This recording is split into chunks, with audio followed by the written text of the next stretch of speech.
இந்த தேவாதி தேவனுக்கு முன்னாடி நிற்கிறதுக்கு மனுஷனுக்கு மிகப்பெரிய தகுதி தேவையா இருக்கிறது.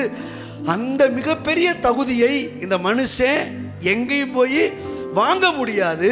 அதனால தான் தேவன் தம்முடைய சொந்த குமாரனாகிய இயேசு கிறிஸ்துவின் மூலமாய் இந்த மிகப்பெரிய தகுதியை நமக்கு இலவசமாய் கொடுத்திருக்கிறார். பைபிள் சொல்லுது, இலவசமாய் கிருபையினாலே கிறிஸ்து இயேசுவில் உள்ள மீட்பை கொண்டு நாம் நீதிமான்கள் ஆக்கப்பட்டு இருக்கிறோம், அல்லது தகுதி உள்ளவர்களாய் ஆக்கப்பட்டு இருக்கிறோம். ஏன் தகுதி இல்லை மனுஷனுக்கு அப்படின்னா, பாவம். முதல் மனிதனாகிய ஆதாமை தேவன் உண்டாக்கும் போது அவர் சமூகத்தில் ராஜரீகமாய் தைரியமாய் நிற்கக்கூடிய தகுதியை கர்த்தர் ஆதாமு கொடுத்திருந்தார்.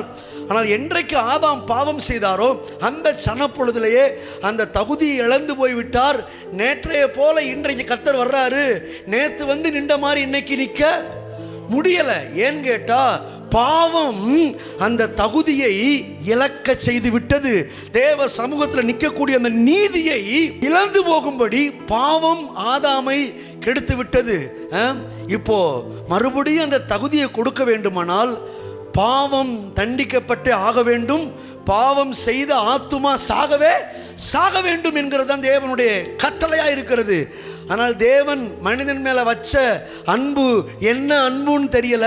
மனிதன் சாக வேண்டிய இடத்துல தம்முடைய சொந்த குமாரனாகி இயேசுவை சாகும்படி ஒப்பு கொடுத்தார்.